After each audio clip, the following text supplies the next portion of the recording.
नमो यदिकन्ताणं नमो सिद्धाणं नमो आयर्याणं नमो अजायाणं नमो लोये सोऽसाणम् ऐसो पंच नमोकारो सवपावपनासनो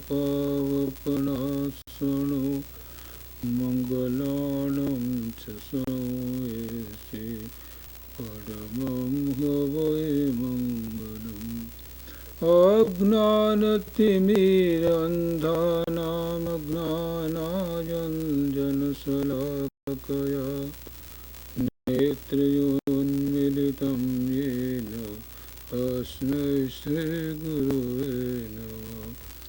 महादिव्यापकुक्षिरे शब्दजितवरयात्मजं श्रीराजचन्द्रयकं वन्दे तत्त्वलोचनदायकं तत्त्वलोचनदायकम्।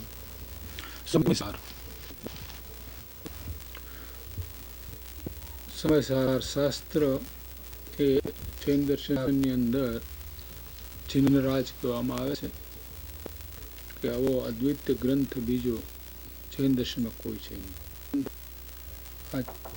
આચાર્ય કુંદેવ આ મહાશાસ્ત્રની રચના કરી 2000 વર્ષ પહેલાં. તો એની ઉપર આપણા વિવેચન ચાલે છે.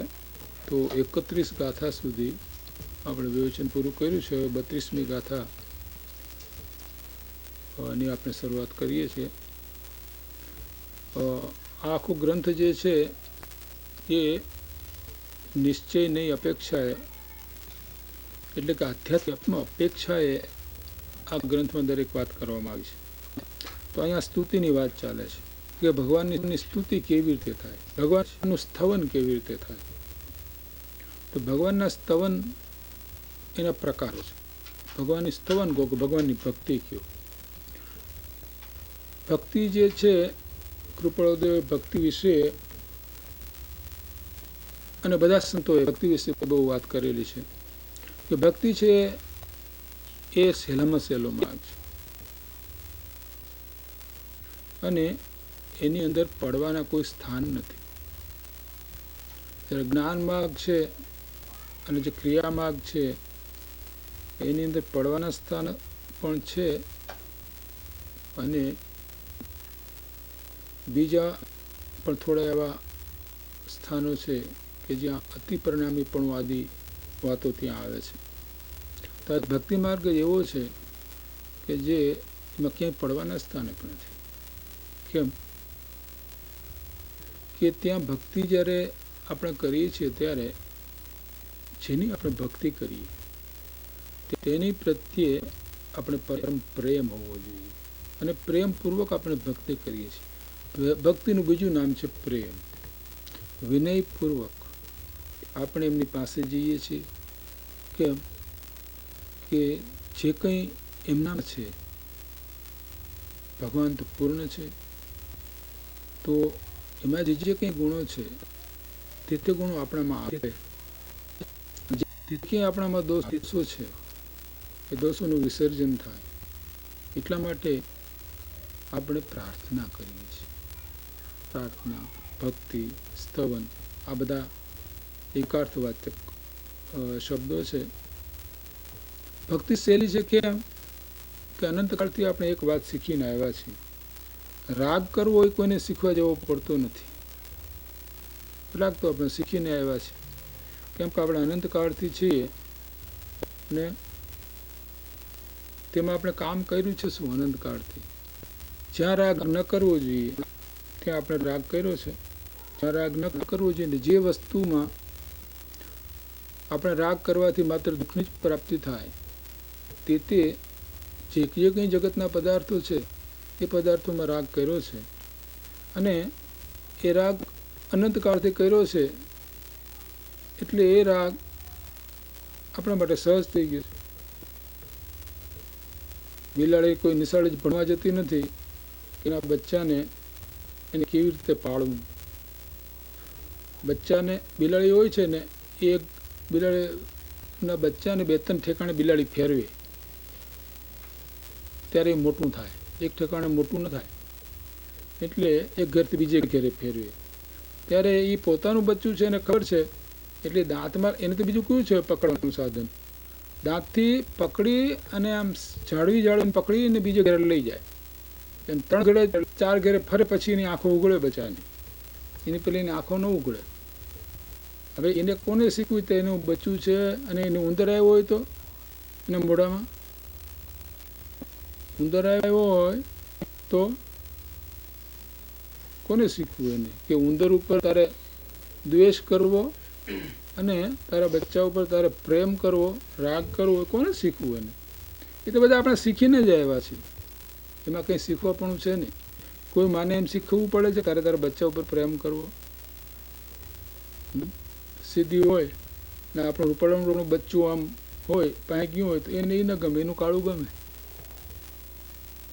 સીધીના હોય સીધીને વાલા. હા, પછી આપણું બહુ સારું હોય તો એને એની ઉપર પેલા જેટલો પ્રેમ ના આવે. કોઈ માને શીખવું પડે તારા બચ્ચા ઉપર તારે પ્રેમ કરવો. એવું શીખીને જ આપણે એવા છે અનાદિકાળથી. એ વાત તો આપણે શ્રુત પરિચિત અનુભૂત સર્વને કામ ભોગ બંધનની કથા આ તો શ્રુત પરિચિત જ છે. એમાં કોઈ નિશાળે જવાની જરૂર નથી. ગાયને કોઈ નિશાળે મોકલવામાં આવતી નથી કે વ્યાયેલી હોય ને ગાય તાજી, અમારે ગાય રાખતા ઘરે તે પછી રોજ એને મૂકવી તો પડે જ. હા, ચરવા માટે મોકલીએ ને તો સવારે મોકલીએ 8 વાગે, સાંજે 5 વાગે પાછી આવે. એ આવતી હોય ત્યારે નજર અહીંયા હોય, આવે તરત ને પછી એને ચાટે, પછી એને દૂધ પાય, પછી અમને દૂધ મળે. એની પહેલાં એ બીજા કોઈને ના કંઈ દોવા નહીં દે. પહેલાં એને આપવું પડે. આપણે પહેલાં એને ધવડાવવી પડે. બચ્ચું ધવડાવે પછી એને ધીરેથી લઈ પછી આપણે દોવા બેસી. આ બધું એને કોને શીખવું? ક્યાંથી? આ તો બધું શીખીને આપણે આવ્યા છે. એ આવતી હોય દોડતી આવે. ઘર આગળ આવે ને ત્યારે એની ઝડપ વધી જાય આવતા. એટલે કે રાગ કરવો તો આપણે શીખીને આવ્યા છે. હવે આપણે કામ એટલું જ ભક્તિમાં કરવાનું છે કે આ રાગ જે આ બધા પદાર્થો પર કર્યો છે ત્યાંથી ભગવાનમાં સ્થાપન કરવાનું છે. બહુ સહેલી વાત થઈ જાય. રાગ અહીંથી ઉઠાવીને ભગવાનમાં સ્થાપન કરવાનું.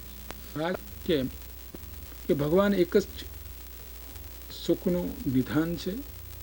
ભગવાન પોતે જ સુખરૂપ છે અને સુખ જોયું તો સુખ એમની પાસે આપણે જવું જોઈએ. જેની પાસે જે હોય એની પાસે જવું જોઈએ. એની પાસે આપણે જઈએ તો એમની પાસે જે છે એની પ્રાપ્તિ થાય. વાળ કાપતા શીખવું હોય તો હજામ પાસે જવું પડે. એમાં બીજું કાંઈ એન્જિનિયર પાસે જઈએ તો એન્જિનિયર થોડો વાળ કાપતા આપણે શીખવી દઈએ એમ છે. તો જે વસ્તુ જેની પાસે હોય એ વસ્તુ મેળવવા આપણે એની પાસે જવું જોઈએ. તો ભગવાન સુખ સ્વરૂપ છે, પૂર્ણ છે અને જે કંઈ આપણે પ્રાપ્ત કરવું છે એ તો એક જ વાત છે. બધાને શું જોઈએ છે? અમને દુઃખ ન હોય અને સુખ હો. બીજી કોઈ વાત છે નહીં. જગતને એક જ છે. પછી કીડી હોય કે મોટો શહેનશાહ હોય કે ગરીબમાં ગરીબ માણસ હોય, ગમે એને જુઓ તો એની દ્રષ્ટિ એક જ છે. પછી જાનવર હોય કે મનુષ્ય હોય કે દેવ હોય, એને એક જ છે કે મને દુઃખ ન હોય, સુખ હોય. દુઃખ ન હોય એ વાત તો બહુ મોટી છે. કેમ કે માણસ પોતાનું દુઃખ પોતે સહન ન કરી શકે તો આત્મઘાત કરવા તૈયાર થાય છે, શરીર છોડી દેવા તૈયાર છે, પણ આપણને દુઃખ ગમતું નથી. અને આપણે બધી પ્રવૃત્તિ એવી કરીએ છીએ કે દુઃખની જ પ્રાપ્તિ થાય. આ મહાપુરુષોએ નિર્ણય કર્યો છે કે જે આપણે પ્રવૃત્તિ કરીએ છીએ માત્ર દુઃખને માટે જ કરીએ છીએ. સુખને માટે કોઈ પ્રવૃત્તિ કરવાની જરૂર નથી. કેમ કે આત્મા પોતે સુખ સ્વરૂપ છે. તો પ્રવૃત્તિ આપણે દુઃખમાં લઈ જાય. પ્રવૃત્તિ કઈ કરી? આઘું આગા પાછું, આનું આમ થવાનું, આનું આમ થવાનું, આનું આમ ના થવાનું, આનું આમ થવું, આ પૈસા આવો ને આ ઘર મોટું થાવ ને આનું આમ થાય ને આની કાર્પેટ બદલો ને આનું આ કરવાનું. એનું કંઈક ને કંઈક એ જ કામ આપણે કરીએ છીએ. બીજું શું કરવાનું છે? તો સુખને માટે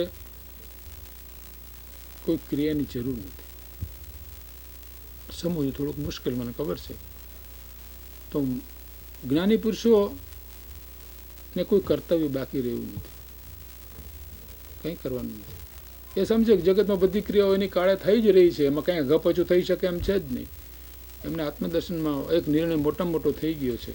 આ જગતના કોઈ પદાર્થની અંદર પોતે કંઈ પણ આઘું પાછું કરી શકે એમ છે જ નહીં. માત્ર અભિમાન કરે કે મેં આમ કંઈ થવું હોય ત્યારે થાય, થવું હોય ત્યારે થાય. આપણે ઈચ્છીએ ને દુનિયામાં થાય એવું છે નહીં. કોઈ વખતે એવું બને કે આપણે ઈચ્છીએ ને થવાનું જ થાય, પણ આપણે ઈચ્છીએ ને થાય એવું દરેક વખતે થવું જોઈએ. તે કંઈ મેળ બેસતો નથી. આપણી ઈચ્છા હોય ને થાય એવું મેળ બેસતો નથી. કોઈક વખતે થાય તો એ થાય ત્યારે આપણે અભિમાન આવે કે મારા જેવું કોઈ ડાયું નહીં. કે આ ભલભલાથી ન થાય એ કામ મેં કર્યું, હું ન હોત તો આ ફંડ ન થાત, હું ન હોત તો આ કામ, આ વલનું કામ ન થાત, કે હું ન હોત પેલા તો વલના કે કોઈના કામ આ જીવ કરી શકતો જ નથી. અને આપણે ઈચ્છીએ ત્યારે ન થાય તો કે ભાઈ શું કહે પ્રારબ્ધ, તો એ વખતે આપણે કર્મ ઉપર આપી દઈએ. અને કર્યું હોય ત્યારે મેં કર્યું, એમાં એકે થતું નથી, થઈ શકે એમ નથી. કેમ કે આત્મા છે, અરૂપી ચીજ છે, એ જળના કામ કેવી રીતે કરી શકે? ન કરી શકે. પરંતુ નહીં ઈચ્છે ને થાય, એવી કેટલી વાતો છે આપણે નહીં ઈચ્છતા હોય થાય. કોઈ ઈચ્છે છે કે મારો જોબ જતો રહીએ?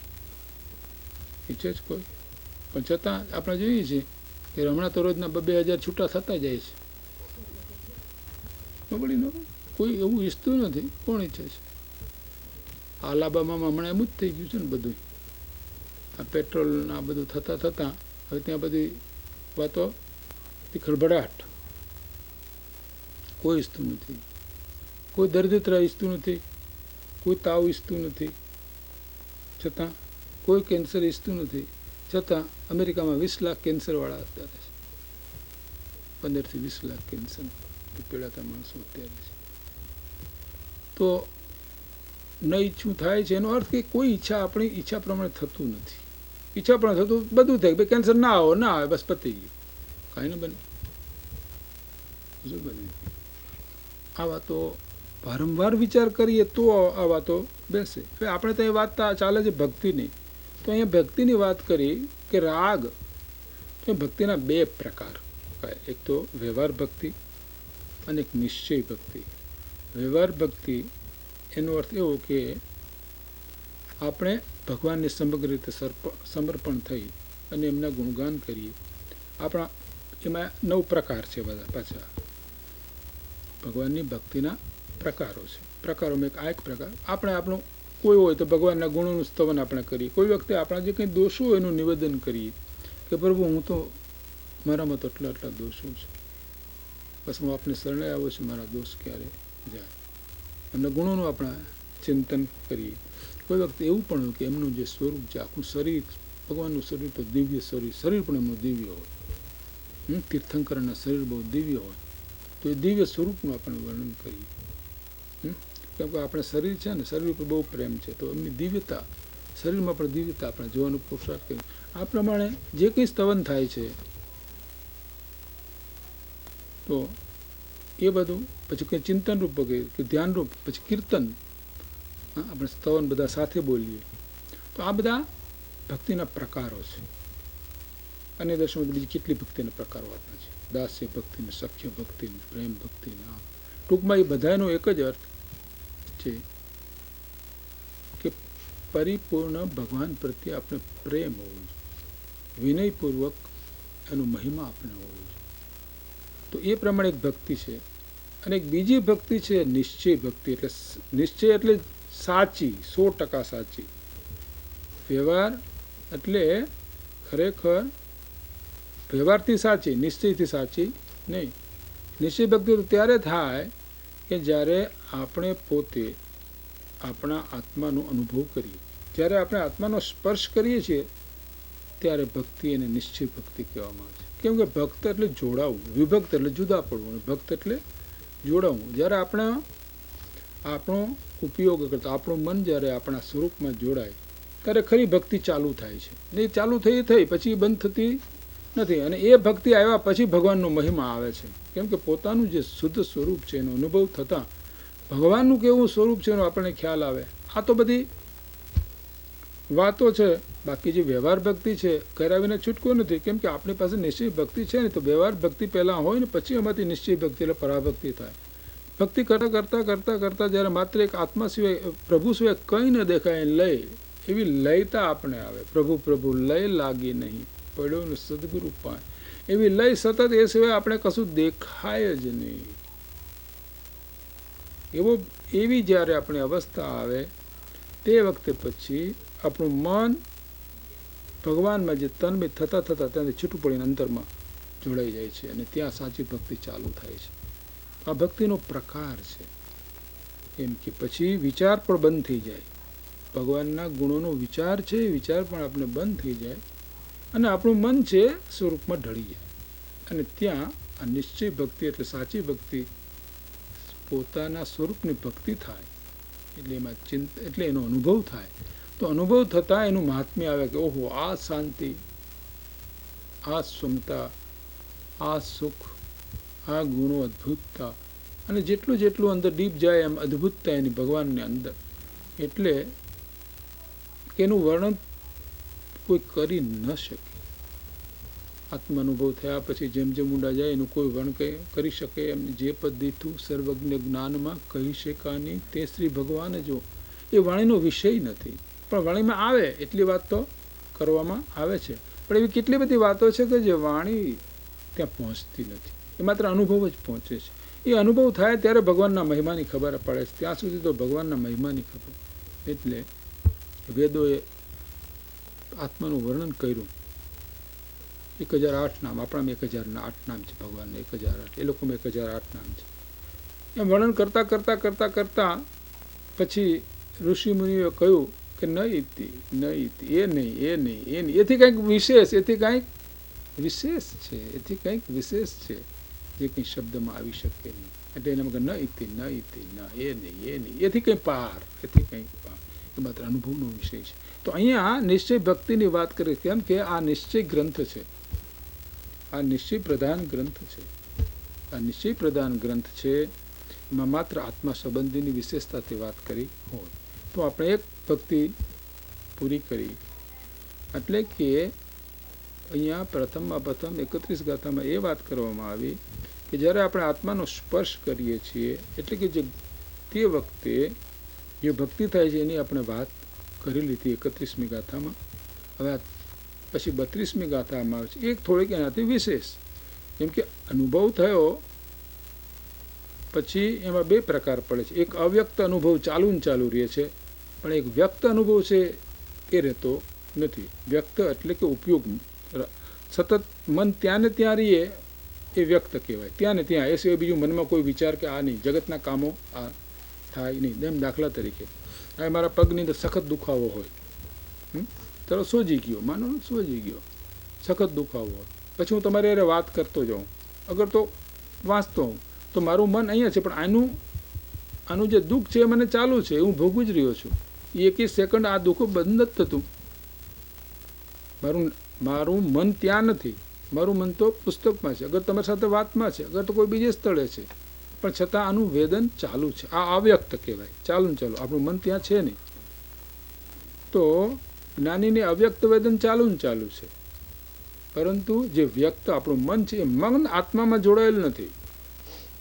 મન પૂર્ણ રીતે આત્મામાં જોડાયેલું નથી. તો જ્યારે અનુભવ થાય ત્યારે પૂર્ણ રીતે જોડાયેલું હોય છે ને પછી પૂર્ણ સંસ્કારથી એ મન ત્યાંથી ઉઠીને બહાર જાય છે. તો મહાપુરુષો જે છે, જ્ઞાનીઓ છે, એ વારંવાર પોતાનું મન પોતાના આત્મામાં સ્થિર કરવાનો પ્રયત્ન કરે છે.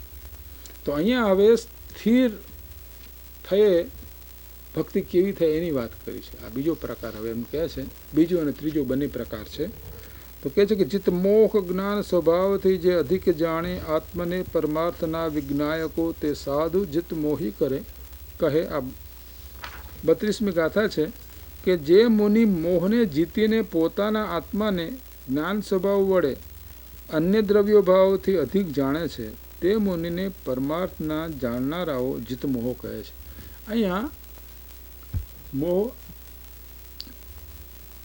જ્યારે આત્માનો અનુભવ થાય છે ત્યારે સંપૂર્ણપણે મોહ ગયો હોતો નથી, અંશે મોહ ગયો હોય છે. ચોથે ગુણસ્થાને કે પ્રથમ ભૂમિકા આત્માના અનુભવની થાય તે વખતે એક અંતાનુબંધી કષાય ગયો હોય છે અને સાથે 3 દર્શન મોહની પ્રકૃતિ ગઈ હોય છે. પરંતુ 11મે પછી સ્થિરતા થતા એક વખત એવું આવે કે એને ઉપશમ, બધાય ભાવો ઉપશમી જાય એટલે શાંત થઈ જાય, કોઈ વિકલ્પ નહીં, એના મન બન બધું શાંત સ્થિર, કશું કોઈ મનમાં વિકલ્પ કશું ન મળે એવું સ્થિર થઈ જાય. પણ હજુ કર્મનો ક્ષય નથી હોય એવી એક અવસ્થા આવે. એટલે કે જે માણસ હોય, ઉપશમનો અર્થનો થોડોક વિચાર આ પ્રમાણે કરવાનો. એક માણસ હોય, એક આપણો થોડોક દુશ્મન હોય, તો દુશ્મન બેસુદ હોય, પણ મરી ગયેલો મર્યો નથી, બેસુદ હોય એટલે આપણે કાંઈ કરી શકે નહીં, એનું કાંઈ જોર ચાલે નહીં. એમાં મોહનું જોર ચાલે નહીં, પણ મોહ બેસુદ થઈ ગયો, એનું ઉપશમ કહેવામાં આવે, એનું એ કામ ન કરે. તો અહીંયા પૂર્ણ મોહ ગયો એની આગળ વાત કરીએ. 11મું ગુણસ્થાનક છે આ, કે જ્યાં હંમેશા જ્યારે મોહ જાય છે ત્યારે આમ ધીરે ધીરે જાય, એકાએક સંપૂર્ણ મોહ જતો રહેતો, નાશ થતો નથી. પહેલાં ઉપસમ સમ્યક દર્શન થાય, પછી ક્ષૌમસમ સમ્યક દર્શન થાય, અને પછી છાયિક સમ્યક દર્શન થાય. એટલે પહેલાં મોહ ગળતો એનો ધીરે ધીરે એનો નાશ થાય છે.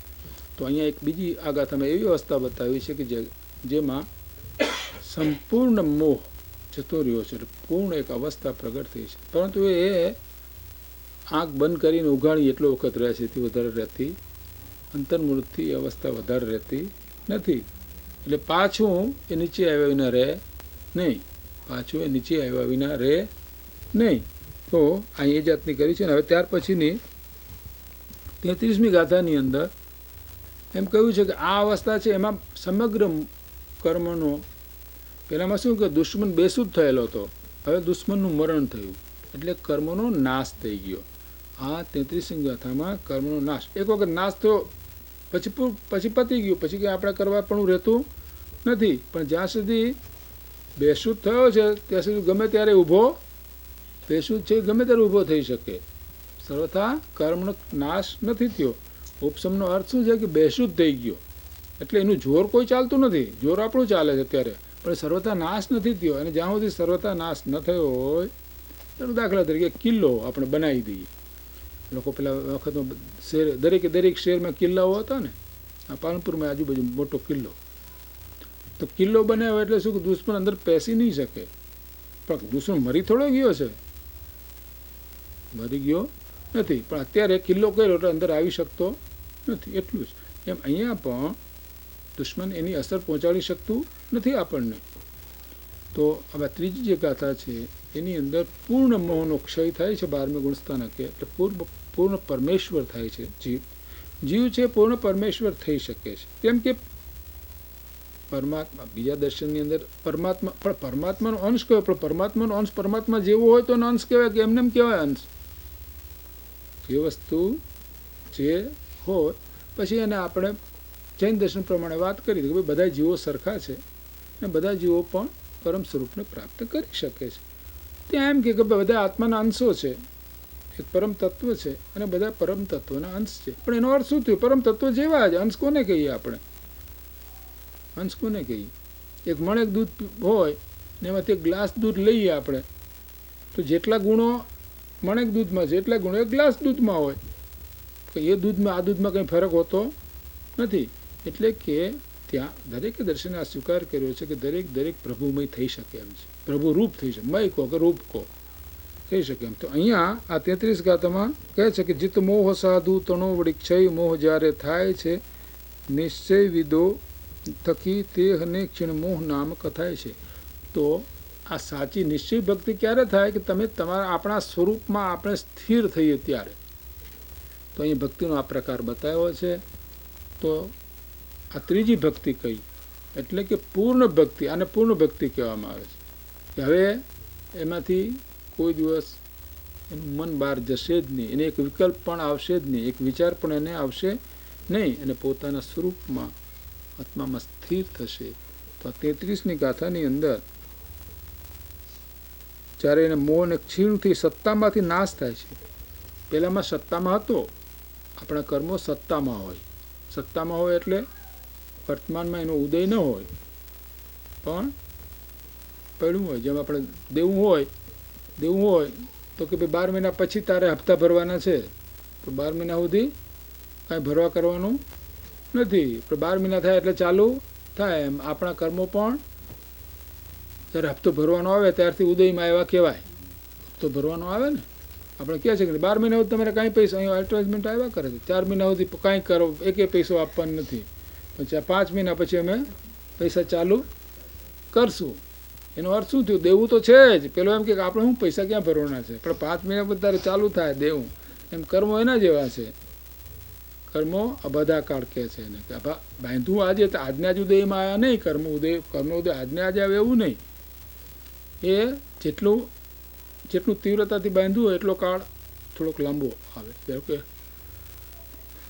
20,000 કરોડ સાગર ઉપર બાંધવું હોય તો 2000 વર્ષ પછી એનો ઉદય આવે, ત્યાં સુધી એનો ઉદય ના આવે. તો નિયમ છે. તો પણ છે તો ખરું જ અંદર. એમ આપણું દેવું તો છે. મોટર લાવી દીધી ઘેરે એટલે બધી પતી ગયું નથી. હપ્તા ચાલુ થઈ, પછી ઉદય આવે એટલે હપ્તા ચાલુ થયા. ઉદય ના આવે ત્યારે હપ્તા હજુ થયા નથી, પણ હપ્તા આપ્યા વિના છૂટકો નથી. એમ અહીંયા પણ ઉદય એટલે હપ્તા આપવાનું ચાલુ થયું, એનું નામ ઉદય. અને બધા અપાઈ ગયા એટલે એનો નાશ થઈ ગયો કર્મનો. બસ હવે કાંઈ રહ્યું નહીં બાકી, હપ્તો રહ્યો નહીં. એમ કર્મની પણ આવી જ વ્યવસ્થા છે.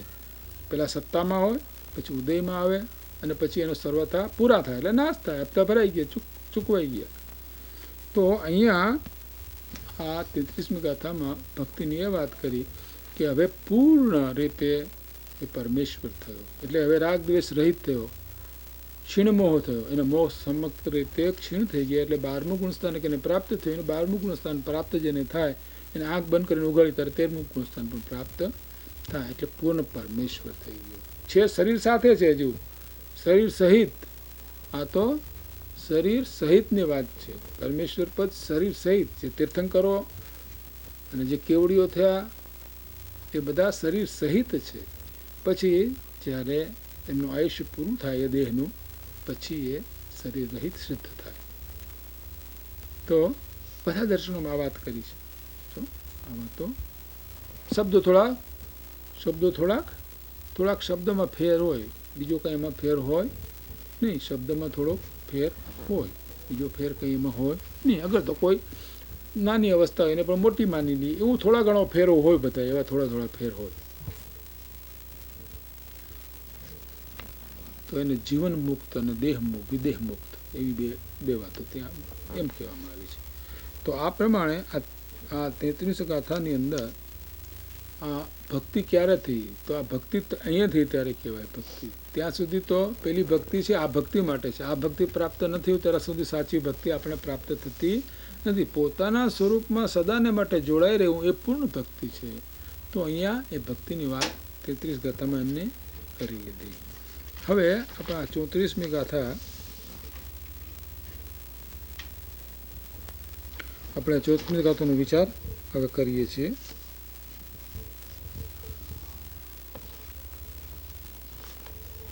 અહીંયા એક શ્લોક આપેલો છે. આ બધી મૂળ ગાથાઓ છે આચાર્ય કુંકુમદેવની છે, અને એની પર જે ટીકા છે તે આચાર્ય અમૃતચંદ્રાચાર્યની છે. એ અમૃતચંદ્રાચાર્ય પોતે એની ઉપર કાવ્યો લખેલા છે. એટલે વાત તો આને હોય, પણ આપણે ટૂંકમાં સમજાવવાના માટે, એનો ભાવ સ્પષ્ટ કરવાના માટે એમની. તો અહીં એક છે શ્લોક. તો એ શ્લોક છે તો એમાં કહે છે કે 28મો શ્લોક છે કે જેમણે વસ્તુના યથાર્થ સ્વરૂપનો પરિચય રૂપ કર્યું છે એવા મુનિઓએ જ્યારે આત્મા અને શરીરના એકપણાને આમ નયના વિભાગથી મુક્તિ વડે જળમૂળથી ઉખેડી નાખ્યું, અત્યંત નિષેધું છે. ત્યારે કયા પુરુષને જ્ઞાન તત્કાળ યથાર્થપણે ન પામે? અવશ્ય પામે. એટલે કે જ્યારે સંપૂર્ણ દેહાધ્યાસ તૂટી જાય ત્યારે એને આત્મા સ્વરૂપનું જ્ઞાન થયા વિના રહે નહીં. પોતાના નિજરસના વેગથી ખેંચાઈ પ્રગટ થતું એકરૂપ થાય છે. એક શબ્દ છે નિજ રસથી. આત્માની અંદર એક આનંદ રસ છે ને, આનંદ પણ એક રસ કહેવામાં આવે છે. તો આનંદ રસ એક વખત આત્માનો આવ્યો પછી ત્યાં જીવ જાય અને એનાથી જ પૂર્ણતા પ્રગટ થાય છે. તે વાત અહીંયા કરેલી છે. હવે આ 34મી ગાથા કહે છે કે સૌ ભાવને પર જાણીને પછખાણ ભાવોનું કરે, તેથી નિયમથી જાણવું કે જ્ઞાન પ્રત્યાખ્યાન છે. હવે આપણે ત્યાં જૈન દર્શનની અંદર એક વાત ખાસ કહેવામાં આવે છે, પ્રતિક્રમણ, પ્રત્યાખ્યાન અને આલોચના. આ 3 શબ્દો આપણે ત્યાં વપરાય છે. પ્રતિક્રમણ, પ્રત્યાખ્યાન અને આલોચના. પ્રતિક્રમણનો અર્થ એ છે કે પૂર્વના જે કંઈ આપણે દોષો કર્યા હોય એ દોષોથી નિવર્તવું, એનું નામ પ્રતિક્રમણ. ભવિષ્યમાં એવા દોષો ન કરવા એની જે પ્રતિજ્ઞા લેવી એનું નામ પ્રત્યાખ્યાન. અને વર્તમાનમાં જે દોષ હોય, જે ઉદયરૂપ દોષ હોય, એ દોષને યથાર્થપણે જેમ છે તેમ જોવાને, એમાં ભળવું નહીં, દ્રષ્ટાભાવે જોવા, એને કહે છે આલોચના. તો અહીંયા પ્રત્યાખ્યાનના સ્વરૂપની વાત કરે છે કે સૌ ભાવને પર જાણીને પછખાણ ભાવોનું કરે, તેથી નિયમથી જાણવું કે જ્ઞાન પ્રત્યા.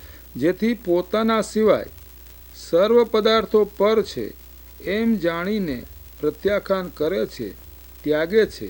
તેથી પ્રત્યાખ્યાન જ્ઞાન જ છે એમ નિયમથી જાણવું. પોતાના જ્ઞાનમાં ત્યાગરૂપ અવસ્થા તે જ પ્રત્યાખ્યાન છે, બીજું કંઈ પ્રત્યાખ્યાન નથી. અહીંયા નિશ્ચય પ્રત્યાખ્યાનની વાત કરી. આપણે તો શું પ્રત્યાખ્યાન એટલે એક વસ્તુ તો કે ભાઈ આજે મારે અપવાસ છે એટલે આપણે અન્ન છોડી દીધું, તો આપણે એનું પછખાણ અપવાસનું લઈ લીધું. અહીંયા શું કહે છે, જગતના બધાય ભાવ પર પદાર્થોનો પોતાના પદાર્થના પછખાણ કરે ત્યારે સાચું પછખાણ થાય છે. અહીંયા સાચા પછખાણની બધી વાત ચાલે છે. પેલું પછખાણ કેટલું થયું? એક વસ્તુ, આ બધી વસ્તુનું એકી સાથે જ્ઞાન, આત્મજ્ઞાન થતાં જેને આત્મજ્ઞાન થાય છે એને બધાયનું પછખાણ થઈ જાય છે. કેમ કે એને કોઈ ભાવ પોતાના પછી દેખાતા નહીં. એ જુએ છે કે આ મારો આત્મા આટલો જ મારું સ્વરૂપ, બાકી જે કંઈ મને દેખાય છે એ બધું જુદું છે, મારાથી ભિન્ન છે. એટલે અહીં કહ્યું કે સરભાવને જાણી, જેથી પોતાના સિવાય સર્વ પદાર્થોને પર છે. પોતાનો આત્મા જ પોતાનો છે, બાકી જે કંઈ છે તે બાકી બધું પર છે. એવો નિર્ણય ક્યારે થાય? આત્મજ્ઞાન થાય ત્યારે. એટલે પર છે એવા એમ જાણીને પ્રત્યાખ્યાન કરે કે ત્યાગે છે. હવે આ કોઈ મારા છે નહીં. જેમ પહેલાં દ્રષ્ટાંત આપવામાં આવ્યું હતું કે ધોબીને ત્યાંથી કપડું આવ્યું હોય, બદલાઈને આવી જાય આપણી પાસે. કોકના કપડાં હરખા હોય તો બદલાઈને આવી જાય. પછી પેલો જેનું કપડું હોય આપણી પાસે આવે કે ભાઈ આ કપડું તો મારું છે, તો કે જુઓ જો અમારું નામ લખેલું ચિહ્ન બતાવે આ મારું છે, તો તરત આપણે સમજી જઈએ કે ખરેખર આ મારું છે નહીં. તો એ મારું નથી એવી સમજ આવતા ભલે એને કપડું પહેરેલું હોય પણ એમાં પોતાપણું છૂટી જાય. તો બિન ત્યાંથી કપડું આવ્યું હોય, આપણે પહેરી લીધું, આપણું માનીને પહેરી લીધું. સરખા કપડાં હોય ને ઘણે પહેરી લીધું. પેલો માણસ કહે કે તે પહેર્યું છે કપડું મારું છે, તો બતાવો ચિહ્ન, તો એનું નામ બતાવે કપડા ઉપર આપણને, તો આપણે કઈ વાત સાચી છે તારી. એવું જાણ્યું તે વખતે થયું શું? તે વખતે જ મારા પણ કપડામાંથી ઉઠી ગયું.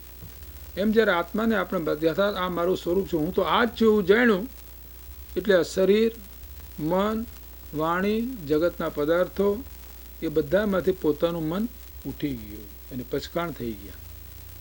તો પછખાણ કોને માટે કરવાના છે? આ જગતના બધાય ભાવોના પછખાણ. દરતે રાગ, દ્વેષ, મોહ જે કંઈ આપણે ભાવો ઉઠે છે સંકલ્પ પર, આ મારું, આ તારું, એ બધાયનું પછખાણ થઈ જાય. એમાં કંઈ પોતાના એને દેખાતા ને પછી એને વિચાર આવે પણ એમાં પોતાપણું ન લાગે.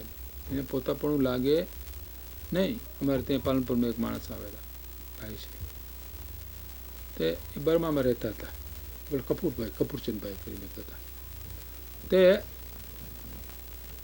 એની બર્મામાં એની પત્નીને સુવાડ આવેલી, ત્યારે એ આવેલી દીકરી એ બાજુમાં કોઈ બીજી સુવાડ થઈ, એને આવ્યો દીકરો, એટલે એમાં ટ્રાન્સફર થઈ ગઈ.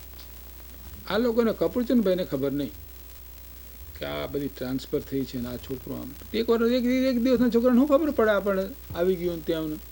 પછી એને ખબર પડી તો મારી મોટી વાત કરતા હતા, આ તો કે બર્મો છે, એને બેન બનતું નહીં જરાક બાપ દીકરાને, કે મારો દીકરો છે જ નહીં, કે આ તો કોઈ બર્મો છે. કે મેં તું ક્યાંથી બર્મો આવ્યો પણ, કે આમ બદલાઈ ગયો તો શું. તો તરત એને શું થયું, અત્યાર સુધી જ્યાં સુધી એને ખબર નહોતી પડી અને એની વાઈફ એને કંઈ ખબર પડવા દીધેલી નહીં. કદાચ બનવા જોગ છે એની વાઈફને તો ખબર હતી, પણ એને કાંઈ કહ્યું નહીં અને પોતાની રીતે જ મોટો કર્યો. પછી કપૂરભાઈને ખબર પડી કે હા, મને કીધું બર્મો છે.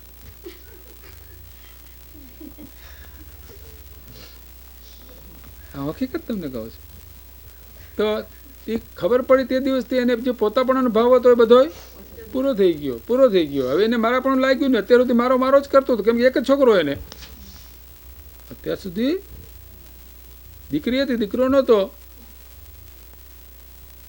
તો એને મારો લાગે ખૂબ આમ હેત પ્રીતથી ખૂબ આમ એને પૈસા પાર્ટી મોટી હતી, પાર્ટી દાગીના હીરા માણેક આ તે બધું ઘણું હતું એની પાસે. પણ જ્યાં ખબર પડી હું ઉતરી ગયો. એમ આપણે જ્યારે ખબર પડે કે આમાંનું કાંઈ મારું નથી ને આજ મારું છે, એવી ખબર જ્યારે પડે બસ તે દિવસથી જ કોઈ વસ્તુ આપણે રહેતી જ નથી. પણ એ તો આત્માનુભવ થાય ત્યારે થાય. એની પહેલાં માત્ર બુદ્ધિથી પહેલાં વિચાર તો કરવો પડે કે આ મારું નથી, આ મહાપુરુષો આમ કહે છે, અનુભવથી કહે છે, બધું આપણે વિચાર તો કરવો પડે. આ કંઈ મારું થઈ શકે એમ છે નહીં. અને આપણે જોઈએ છીએ આ બધા જતા રહીએ, એક પછી એક જતા રહીએ છીએ, બધા પોતપોતાનો અહીં મૂકીને જાય છે. કોઈ ઉપર તો લઈ જતું નથી, કાંઈ ઉપર તો કાંઈ લઈ જતું નથી. આપણે રોજ જોઈએ જ છીએ એ કથા, આપણે એ કથા જ છે, બીજી કથા થોડી બદલી જવાની છે. એને માટે આ કથાને આપણા માટે બીજી કથા, આપણા માટે બીજી કથા થવાની છે, બીજી કથા થવાની એ જ કથા. પણ આપણને એ કથા યાદ આવતી નથી. બધા અહીંયા છે, આપણે તો એને આવ્યા છે ને હવે અહીંયાથી કાયમ આપણને આનંદ, માથા પર કાંઈ છે જ નહીં એમ માનીને આપણે વર્તી રહ્યા છીએ. એ તો એ મર્યો કે પેલો મર્યો, પણ તારું એ વિચાર કરવા જ તૈયાર નથી. માણસ વિચાર કરવા તૈયાર નથી. એ આખા ડકાન કહે એ મર્યો, ભલે મર્યો, આપણે આપણું કામ કરી દઈએ, પણ તારું તો આચાર્ય પદ્મનંદે વાત બહુ કરી છે, સરસ વાત કરી કે આ બધા આખું જગત શું કરી રહ્યું છે. એ બધું પેલો મેરો, પેલો આમ કર્યું, પેલો આમ, પેલો તારું શું છે એનો તો વિચાર નથી કરતો. તારું શું છે એનો કાંઈ વિચાર કરે નહીં. તારે આ જ દશા છે, આમાં કાંઈ ફેરફાર થાય એમ નથી. એને સાથે તારે આવવાનું શું છે, પાપ અને પુણ્ય. જે કર્મ કરે એ સાથે આવશે. ચેક તો ઉપર ચાલે એમ નથી અહીંનો, નહીં તો રહેવા નથી હો છોકરા માટે લાંબુ. એ તો હું મોટો થાય કે કમાઈ લે, એ તો મોટો થાય. એ ક્યાં ઓછો હોશિયાર છે, મારો છે ઓછો હોશિયાર નથી. એ તો કમાઈ લેશે, આપણે ઘટપણમાં ત્યાં કામ આવશે, પણ ત્યાં ચેક ચાલતો નથી. હા એમ જ કરે. પછી કપડે માં હોય ને માને વધારે, પણ એવું આપણે બધું જ તો રહેવા દો. થોડોક એના માટે રાખો તો બિચારો થોડુંક રાખી જાય. પણ આ ચેક એકી ચાલે નહીં, એટલે બધું રહે જ છે અહીંયા. ચેક ચાલતો જ નથી, એટલે બધું અહીંયા રહે જ છે. તો આ પ્રમાણે આ રોજ જોઈએ છીએ ને, પણ પેલો મોહ એવો છે ને તો આપણને એ વિચાર કરવા દેતું નથી. ને આપણે એને આખાડા કામ કરવા માગીએ છીએ, આપણે વિચાર નથી કરવા દેતો. કેમ કે પછી કામમાં પડી જઈએ આપણે. મૂળ કામ રહી જાય, બાકીના કામ બધા થાય ને આ કામ મૂળ કામ રહી જાય. પણ આ બધું કરવું જ કોને માટે? કાંઈ નહીં. એટલે પેલું કહ્યું લગ્નની મેં વાત ના કરી, લગ્ન કરે પછી શું કહ્યું પેલા આચાર્યને કહ્યું, પછી બળદની માફક ભાર ખેંચા જ કરે આખી જિંદગી. અને મોટા કરવાનું, આને ભણાવવાનું, આને પરણાવવાનું, પછી એમાં પાછી એમાં વળી દીકરાને વહુ આવી ને એમાંય પાછી એમાં થાય ઝઘડો, એમાંય પછી દીકરો ફરી જાય કે આવું નહોતું ધાર્યું, આવું ધાર્યું નહોતું, આવું નહોતું ધાર્યું કે હા એવું ને એવું એમ કરી કરીને એને આખું મનુષ્ય બહુ પૂરો થઈ જાય, જિંદગી પૂરી થઈ જાય. અને પસ્તાવામાં એ પાછા એવી ને એવી ઠેર સુધી, કેમ કે આનું તો કાંઈ ચિંતન ન હોય, આનો કોઈ વિચાર કર્યો ન હોય, એટલે મરે ત્યાં સુધી અને મારું કાંઈ ન કરવું, મારે આનું કાંઈ નહીં કરવું, આનો આવો નીકળ્યો, આનું આમ નીકળ્યો, એની વહુ આવીને આવો આ આવો એમાં ને એની જિંદગી પૂરી થાય. આ હોય તો શાંતિથી, આ માત્ર આવતા ભાવમાં જ આપણને કામ લાગશે એવું નથી, વર્તમાનમાં પણ આપણે શાંતિ આપે, ઠેર સુધી આપણને આ શાંતિ, આનું જ્ઞાન હોય તો આપણે ઠેર સુધી મરતી વખતે પણ આપણે દેહ છોડવા વખતે પણ આપણે આવ્યો ન થાય, સમજે કે તો છૂટવાનું જ છે. સમજણ છે ને, સમજણ મોટી વાત છે ને કે છૂટવાનું છે, એવું ખબર હોય આપણે છૂટવાનું, પહેલી તો કોઈ વિચાર જ ના કર્યો હોય અને મરવાનો પછી હાય હોય હામ કરો. પેલા ડાક્ટર અમારે કઈ આપણે ઈસુરવાળા નહીં, ઈસુરવાળા અમારે છે તે માંદા પડ્યા, તમે બહુ આમ ઘણા નહીં આમ ઠીક તો પૈસાની પેટી લઈને બેઠેલા, ડૉક્ટર 22 એ ખાસ પેશન્ટ 22 મને કહેતા હતા, બસ આપણે તો કે ફટ કાંઈ થાય ડાક્ટરને બોલાવીએ, આમ કરીએ, પેલા ડાક્ટર આવે જાય, કામ ફી આપે જાય, પણ એક એવું 5-7 વખત તો હાજર થયા, પણ છેલ્લી વખતે કોઈ ડાક્ટરે કાંઈ કર્યું નહીં, પેટી હતી બધું હતું પણ કાંઈ નથી.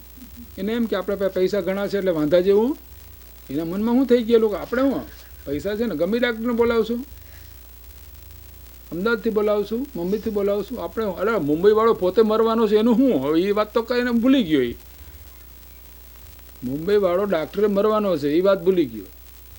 કેટલા ડાક્ટર જીવા, એકો 50 વર્ષનો કોઈ ડાક્ટર થયો છે અહીંયા, થયો છે કોઈ? પણ એ નહીં યાદ આવે કે મુંબઈથી બોલાવશું, આમ આપણે પૈસા છે ને એટલે એ એની ઉપર પછી એને થયું ખબર પડી કે આ તો કોઈ ડાક્ટરનું કાંઈ હાલતું નથી કે આમાં પૈસા કામ આવે એમ નથી, તો એ બિચારાને શું એને એ જ વિચાર કરો આપણે કાંઈ વાંધો જ નથી, શું આપણી પાસે પૈસા છે, આપણી પાસે પૈસા છે.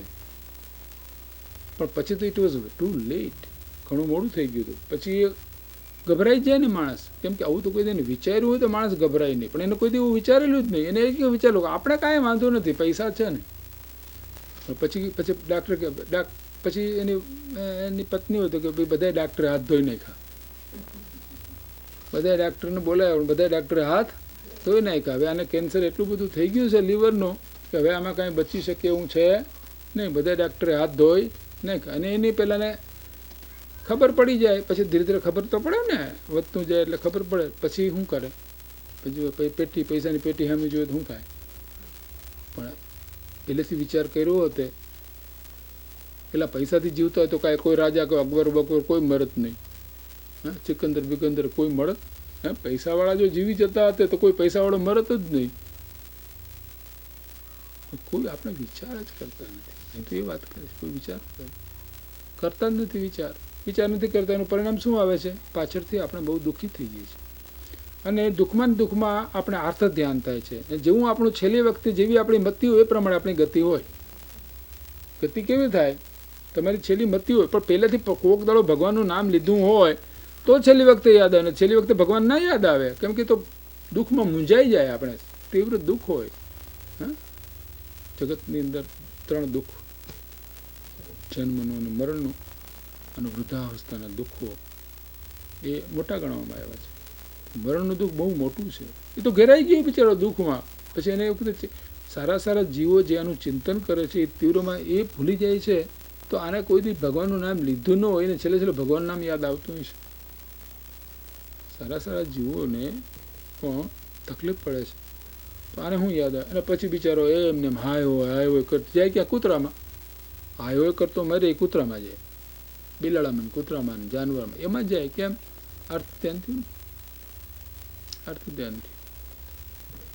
ધ્યાનમાં મરી ગયો. તો અર્થ ધ્યાનમાં તો અમસ્તા બીજું શું થાય, તીવ્ર અર્થ ધ્યાનમાં મરી જાય તો ક્યાં જાય. તો આપણે એટલા માટે કહ્યું છેલ્લે કોઈ માણસ ક્યાં ગયો એ આપણને ખબર પડે, આપણને પોતાને ખબર. આખી જિંદગીના છેડવા આવે ત્યારે માણસો વિચાર કે મેં આખી જિંદગી શું કર્યું, તો છેડવાનો વિચાર કરે. જેને સારું કર્યું હોય એને કોઈ એવી ચિંતા ન થાય, ને ખબર કરે મેં આવું કર્યું, આમ કર્યું, તેમ કર્યું, એમ કરીને ઘેરાઈ જાય. પછી કે જમ દેખાય એને. જમ દેખાય એટલે આવા વિચારો હોય એટલે બધું કાળું વાળું બધું એવા દેખાય એમ, અને આવા વિચારો આવે બહુ. હવે હવે શું થશે? હવે તો હું મરી જઈશ, હવે તો આ કેન્સર થયું. ડાક્ટર બધાએ હાથ ધોઈ નાખ્યા છે, હાથ ધોઈ નાખ્યા છે બધાએ. હવે કાંઈ થઈ શકે એવું દેખાતું નથી. અને આ બાપનું ન હોય તો એ માણસ દુઃખી થઈને મરે એટલું જ નહીં, પણ આવતો ભાવ પણ એ ક્યાં જાય? જાનવરમાં જાય. તો આ ધર્મ આપણે આ ભાવમાં પણ સુખી કરે છે, આવતા ભાવમાં પણ સુખી. પણ પેલો ખ્યાલ નહીં. આ તો બહુ આસન ભવ્ય જીવો હોય, 100માંથી 2, 5, 10 જણા એવા હોય કે જેનો કંઈક વિચાર કરે. 90 તો ઠીક, બધું એ અભિમાનની અંદર જાય. હું આમ કરું, હું આમ કરું, આમ કરી નાખું, તેમ કરી નાખું, તેમ કરી નાખું. અરે આ કૂતરાની માફક આ પેલો આ ઈરાનનો શહેનશાહ કૂતરાની માફક કોઈ રહેવા નથી. પેલો USA વાળા કે અમે નહીં આપીએ, પેલો કે આ મેક્સિકો વાળા કે અમે ના રહેવા દઈએ, પેલો કે અમે રહેવા ના દઈએ. હા, ને એ વખતે અહીંયા ઈરાનનો શહેનશાહ જ્યારે અમેરિકા આવતો રેડ કાર્પેટ પથરાતી હતી એની માટે. હવે પેલું આપણે કૂતરું હોય ને, કૂતરા અને કીડા પડી ગયા હોય ને, તે આ ઘરે જાય ને આ ઘરે જાય ત્યાંથી લાકડી મારે, આ ઘરે જાય ત્યાંથી લાકડી મારે, કોઈ એને ક્યાંય રાખે નહીં. એમાં ઈરાનના રાજાને જ્યારે પુણ્ય પરવારી રહ્યો ને પાપનો ઉદય આવ્યો, કોઈને હંગરવા તૈયાર નહીં.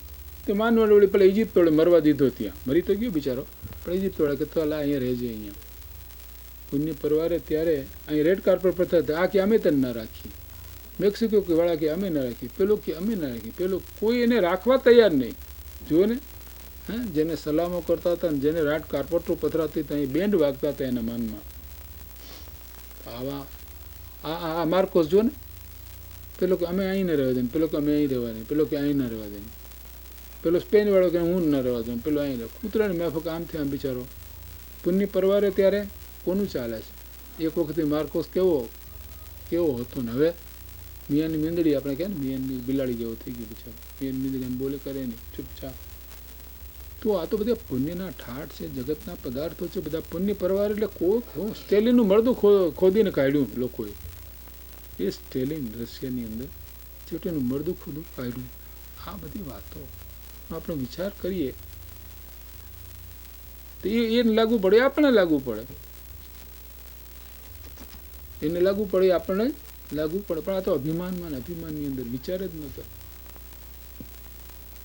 તો અહીં એમ કહે છે કે પચખાણનો અર્થ શું? આખા જગતનું પચખાણ કરવાનું. અહીં એ વાત કરવામાં આવી છે. એક પચખાણ તો સારી વાત, જેટલું આપણે પચખાણ કરીએ સારી વાત છે, પણ આપણો ધ્યેય શું છે? સમગ્ર જગતના ભાવોનું પચખાણ કરવાનું છે આપણે. એ પચખાણ જ્યારે થાય ત્યારે આપણે પૂર્ણ પચખાણ કર્યું કહેવાય. એવું પચખાણ ક્યારે થાય કે આપણે આત્મજ્ઞાન થાય એટલે પચખાણ થઈ ગયું. એ જ વખતે પછી જગતના ગમે મોટી શહેનશાહ હતો હોય તો એ આત્મજ્ઞાનીને એમાં ક્યાંય પ્રેમ થાય નહીં, જરાય એને પ્રેમ ન થાય. હોય ઘરમાં રહે, અંદરથી કાંઈ પ્રેમ ન હોય. વાત તો બધી જ્ઞાની હોય, ત્યાં ન પોતે કર્યો હોય તો જ્ઞાની હોય તો આમ ઘરમાં હોય, દુકાન કોપડા દેવું હતી ને, દુકાન હતી, ઘર હતું, પણ એમાં ક્યાંય એને પોતાપણો હોય જ નહીં. જેમ ધાવ માતા હોય, બાળકને હા નવડાવે ને ખવડાવે ને પીવડાવે ને ગાવા, પેલા શું કહીએ હાલડા ગાય, એવું બધું કરે, પણ છતાં અંદરથી સમજતું હોય કે આને મારે કાંઈ સંબંધ, મારે તો પગાર પૂરતો સંબંધ છે. એમ જ્ઞાનીઓને આવો ભાવ હોય કે આ સાથે કાંઈ મારે સંબંધ નથી. અંતરથી આવું હોય.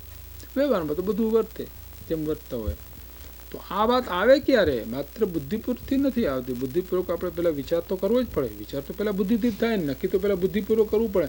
પછી ધીરે ધીરે પહેલાં આપણે અમેરિકા આવ્યા તો પહેલાં બુદ્ધિપૂર્વક ન કે ભાઈ અમેરિકામાં જઈશું નોકરી મળશે, પહેલાં ક્યાં નોકરી મળી ગઈ? ત્યાં બુદ્ધિપૂર્વક નિર્ણય કર્યો, પછી અહીંયા આવ્યા ને પછી પુણ્યને બહુ દેવો ને બધું ઠેકાણે પડી ગયું. પણ પહેલાં તો એમ પહેલાં બુદ્ધિપૂર્વકના બધા નિર્ણયો કરવો, એના માટે શાસ્ત્રો છે. બુદ્ધિપૂર્વકનો નિર્ણય કરીને પછી એનું વારંવાર ચિંતન કરવાથી અને વારંવાર જગતનું સ્વરૂપનું ચિંતન કરવાથી, આત્માનું ચિંતન કરવાથી એ બધાથી આપણે પાછા પડી અને આપણને પોતાને પણ સ્વરૂપનો અનુભવ થયો. બધા પ્રત્યાખ્યાન આવી ગયા, બધા પચકાણ થઈ ગયા. જ્ઞાનીને પચકાણ જ હોય, કેમ કે જગતના કોઈ ભાવ પ્રત્યે એને પોતાપણું છે નહીં. એ વાત અહીંયા કહી છે કે આત્માને પ્રભાવના ત્યાગનું કરતાપણું છે તે નામ માત્ર છે. પ્રભાવ તો છૂટી જ ગયા છે. હું આ ત્યાગું છું, એ તો મોઢે કહેવામાં તે છૂટી જ ગયું છે. પોતે તો જ્ઞાન સ્વભાવ જ છે. પોતે સમજે હું તો જ્ઞાન ને હું તો આ બધાને જાણનાર બસ જાણવું એટલું મારું કામ, બાકી એમાં મારા પણ કાંઈ કરે નહીં. પરદ્રવ્યને પર જાણ્યું પછી પરભાવનું ગ્રહણ નહીં, તેને જ ત્યાગ છે. પરને પર જાણ્યું પછી એ બરમો જાણ્યો પછી કોઈ દી એને મારો થાય? આ તો બરમો છે. મને કપૂરચંદભાઈ બરમો છે એમ કે કોઈ બરમી છોકરો છે કે મારો નથી. પછી એમાં કોઈ દિવસ પોતાપણું એને થાય નહીં. એમ જ્ઞાનીને કોઈ ચીજમાં પોતાપણું, એ વાત અહીં કરી છે. એટલે એ રીતે સ્થિર થયેલું જ્ઞાન તે જ પ્રત્યાખ્યાન. આત્મામાં જે જ્ઞાન સ્થિર થયું છે, આપણા જ્ઞાનનો એક અંશ આત્મામાં સ્થિર થયો છે. કેવી રીતે સ્થિર થયો? દાખલા તરીકે આપણે અહીં બેઠા છીએ, અત્યારે આપણે સાંભળીએ છીએ, પણ તમારું જે એન્જિનિયરિંગનું જ્ઞાન છે અંદર પડ્યું છે કે નથી પડ્યું? હા, તમારું જ્ઞાન પડ્યું છે ને, અત્યારે વર્તમાનમાં પડેલું છે ને, અંદર હાજર પડેલું છે કે થોડું બહાર ગયું છે? હું આ બોલું છું પણ મારા ડાક્ટરનું જ્ઞાન થોડું જતું રહ્યું છે. આ કોઈ કે પણ દેન જોઈ દઉં મને બધી ખબર પડે, એ જ્ઞાન અંદર પડ્યું છે. એટલે કે જ્ઞાન મારું સતત ત્યાં છે જ. એમ આ આત્માનું જ્ઞાન જેને થાય છે એને સતત એનો અનુભવ ચાલુ જ છે, અંદર પડે. આપણે અનુભવ આત્મા નથી, પણ આ જ્ઞાન તો છે. એ તો ખબર જ્યારે જૂની તરફ આવે છે ને એમ આત્માનો અનુભવ ત્યાં સતત ચાલુ એને છે. તો જ્યાં જ્ઞાન થયું નથી ત્યાં જગતના બધા ભાવ પ્રત્યે અને પોતાપણાની વૃત્તિ ઉઠી જાય. પછી કરે પોતાપણું, આ મારું છે, આમ વ્યવહારથી બધી વાતો કરે, આ મારો દીકરો છે ને અમારી બૈરી છે ને એમ વાત બધી કરે, પણ અંદર કાંઈ હોય અને નિર્લેપ હોય છે. જ્ઞાની હોય છે નિર્લેપ. પણ એ જ્ઞાન થયું તે દિવસથી પ્રત્યાખ્યાને થઈ ગયું અને પ્રતિક્રમણે થઈ ગયું. નહીતર તો પ્રતિક્રમણ હતું ભૂતકાળની વાતો આપણે આગળ કરીએ ને, આ ઘર પહેલાં મારું હતું, આ ઘર પહેલાં મારું હતું, પણ હવે શું છે કે એનો ભાવ એને ગયો ન હોય. અમે પહેલાં હતું તો હવે ભલે, પણ પહેલાં તો અમે તો એક હમણાં મને મળેલા કહેતા હતા, અમે નગર શેઠ હતા લીંબડીના નગર શેઠ હતા. અમે 4 પેઢીથી લીંબડીના નગર શેઠ હતા. તો એ ભાવ અમે હતા, એ ભાવ જાય નહીં પાછો, ભાવ ચાલુ રહીએ એનું. પણ જ્ઞાની થતા કે નગર શેઠ જેવું કંઈ હતું જ નહીં, જ્ઞાન થતાં થઈ જાય તો બધું કહેવાનું હતું. તો એ ભૂતકાળના ભાવો, ભૂતકાળની આપણી ભૂલો, અગર તો ભૂતકાળમાં કોઈ આપણે અન્યાય કર્યો હોય તો એ ભાવ આપણે ચાલુ ને ચાલે. ક્યારે લાગ આવે ને ક્યારે એને હું બતાવું, ત્યારે એ ભાવ આપણો વેરનો રહે ચાલુ રહે. પછી ખદાફીની વાઈફે ન કીધું કે એ પાયલોટને મારા હાથમાં આવે તો મારી નાખું. એ ભાવ એનો ક્યારે જવાનું નહીં, એ ક્યારે જવાનો? એ વેર બંધાઈ ગયું, તીવ્ર બંધાઈ ગયો. એ પાયલોટ એના હાથમાં કેદી આવશે ખબર નથી, પણ એ વાતની ગાંઠ એને પડી ગઈ કે હું આવે તો મારી નાખું. તો એ ભૂતકાળનો વર્તમાનમાં લંબાવ્યા જ કરે, એનું પચકાળ નથી કર્યું. પ્રત્યાખ્યાન તો જ્ઞાન થાય ત્યારે જ પ્રત્યાખ્યાન થાય, જ્ઞાન થાય ત્યારે જ સાચું પ્રતિક્રમણ થાય છે, અને જ્ઞાન થાય ત્યારે જ સાચી આલોચના થાય છે. એની પહેલાં બધી વ્યવહાર આલોચના, વ્યવહાર પ્રતિક્રમણ, વ્યવહાર પ્રત્યાખ્યાન છે. તો અહીંયા આ નિશ્ચય પ્રત્યાખ્યાનનું સ્વરૂપ બતાવ્યું છે. હવે એ જ વાત ફરી કહે છે 35 કહેતા, આ પારકું એમ જાણીને પરદ્રવ્યને કો નર તજે, તેમ પારકા સૌ જાણીને પરભાવ જ્ઞાની પરિતજે. જેમ આ લોકમાં કોઈ પુરુષ પરવસ્તુને આ પરવસ્તુ છે એમ જાણે ત્યારે એવું જાણીને પરવસ્તુને ત્યાગે છે, તેવી રીતે જ્ઞાની સર્વ પરદ્રવ્યોના ભાવોને આ પરભાવ છે એમ જાણીને તેમને છોડે છે. આ મેં પેલું ધોબીનું કપડું દર્શન આપ્યું ને, એ દર્શન ત્યાં આપવામાં આવ્યું છે. તો આ પ્રભાવના ત્યાગનું દ્રષ્ટાંત આપ્યું આપણે કે જાણ્યું આ પર છે, ખરેખર જાણ્યું આ પર છે, બસ એ દિવસે આખા જગત ઉપરથી આપણે આત્મદર્શન થતાં કોઈ જગતમાં ક્યાંય મારા પણ રહેતો નથી. આખું જીવન બદલાઈ જાય છે. આત્મદર્શન એ જીવન પલટો છે, એ જીવનની એક મોટી ક્રાંતિ છે. એક નવીન જીવન શરૂ થાય છે, અને જે જીવન આનંદરૂપ છે, અને એ આવ્યા પછી કોઈને દુઃખ લાગે, એ ત્યાંથી દુઃખનો સર્વથા નાશ થાય છે, અને પછી એને કોઈ દુઃખ એને સ્પર્શતું નથી, એવી એની અવસ્થા થાય છે, અને સુખની શરૂઆત ત્યાંથી થાય છે. તો આખો જીવનનો પલટો, અત્યારનું જીવન એ જીવન જ્ઞાનીના જીવનની અંદર આટલો બધો પલટો છે. પરદેશ રહ્યા અને પછી દેશમાં આવે ને, પરદેશ રહીને તો કહો દેશમાં આવે, પોતાના જાય, પોતાના ઘરમાં આવે, બહાર ગમે એટલે આપણે મહિના સુધી મેક્સિકો જોવા ગયા ને અહીં જોવા ગયા ને પાન જોવા ગયા, બધે જોવા, પણ શાંતિ ક્યાં થવાની? ઘેરે આવે ત્યારે શાંતિ થાય. એમ જે જીવ પોતાના ઘેરે આવે છે, તો પોતાના આત્મામાં આવે છે, એને શાંતિ થાય છે. ત્યાં સુધી બધી અશાંતિ છે. તો પરદેશ, આપણે બધા અત્યારે પરદેશમાં રહીએ છીએ, પોતાના દેશમાં રહેતા નથી. સ્વરૂપ એ પોતાનો દેશ છે અને પર છે તો પરદેશ જ છે. આત્માને શાંતિ થાય. હમણાં એક બાઈનું આજે આવ્યું છે પેપરની અંદર, એ યુરોપ બધે ફરી આવી, પણ જ્યારે અહીં પહોંચી ત્યારે એને શાંતિ થઈ, એના ઘરે પહોંચી ત્યારે. તો ઘરે પહોંચવું, આ તો સ્વરૂપ ઘરે પહોંચવાની વાત છે. ત્યાં તો આ ખોખાવાળા ઘરની વાત છે. આ બધું ખોખું છે, હું બીજું લાકડા છે, ઉપર રંગ લગાડી દીધો છે, શું કર્યું બીજું? ખોખું છે, બીજું શું છે? આ બધું ખોખું છે. તો એ તો ખોખાવાળાની વાત કરી છે. આ તો સાચું આપણું ઘર જે છે, સ્વરૂપ છે, સાચું ઘર છે. તો જ્ઞાની કે પરદેશી પંખી, અમારો દેશ તો બધો જુદો છે. જ્ઞાની કે અમારો દેશ જુદો છે, આ દેશ એમાં નથી. તો અહીં એ વાત કરી છે કે વસ્તુને પર જાણ્યા પછી મમત્વ રહેતું નથી, પણ વસ્તુને પર જાણે તો મમત્વ, પણ એ ખરેખર માત્ર બુદ્ધિપૂર્વક જાણે તો પાછો ફરી જાય, પાછું ફરી જાય.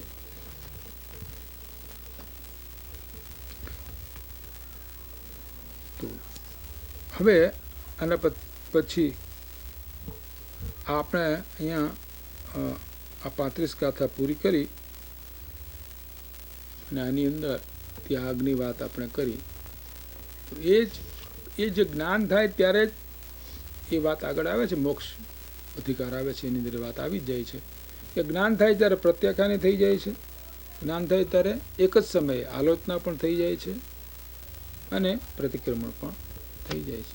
તો આપણે આ 35 ગાથા સુધી વાત કરી અને હવે કાલે નહીં, થોડું આગળ તો અમે કરીશું, પછી 36 ગાથાને આગળ બધું કરશું, કેમ કે આ છે બધું 20 દિવસમાં પૂરું કરવું છે. થોડુંક ઝડપથી કરીશું, અગત્યની ગાથાઓમાં વિસ્તાર કરીશું, બાકી કરીશું.